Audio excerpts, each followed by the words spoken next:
আসসালামু আলাইকুম। তো আমরা যারা এই মাছটা খাই, মলা মাছ, দেশের বাইরে যারা থাকি, তো এটা অনেক সময় কাটা থাকে, অনেক সময় কাটা থাকে না। আচ্ছা, এটা কাটা থাকলেও কিন্তু এটা ভালো করে ক্লিন করতে হয়, কারণ অনেক ময়লা থাকে। দেখেন, আমি লবণ দিয়ে এটা আলতো করে কচলানোর পরে এই ময়লাগুলো বের হয়েছে। তো দেখেন এখন কত চকচকা ঝকঝকা হয়ে গেছে।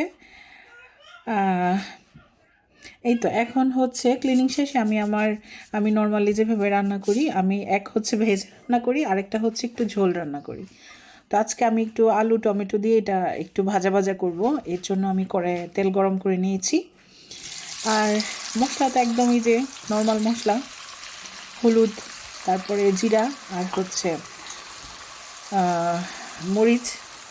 আমি অবশ্য ধনিয়া গুঁড়াটা একদম ইউজ করি না বলতে গেলে, জিরা গুঁড়াটা ইউজ করি। তাই তো আমি 5 মিনিট ঢেকে রাখবো যাতে এটা সুন্দর করে সিদ্ধ হয়। তবে ঢেকে বেশিক্ষণ রাখা যাবে না, তাইলে কিন্তু একদম সিদ্ধ হয়ে যাবে, বেশি সিদ্ধ হয়ে যাবে। এখন আমি এটা ভাজা ভাজা করার পালা। আমি বেশি নাড়বো না, জাস্ট একবার নেড়ে দিব, আরেকবার শেষের দিকে নাড়বো। তো এখন আমি একটা পিঠ এটা ভালো করে হতে দিব। এক পাশ হলে পরে আমি আরেক পাশ উল্টিয়ে, এই তো দেখছি এটা আমার রান্না করা শেষ হয়ে যাবে। তো আমারটা অলমোস্ট হয়ে গেছে। এই তো, আল্লাহ হাফেজ।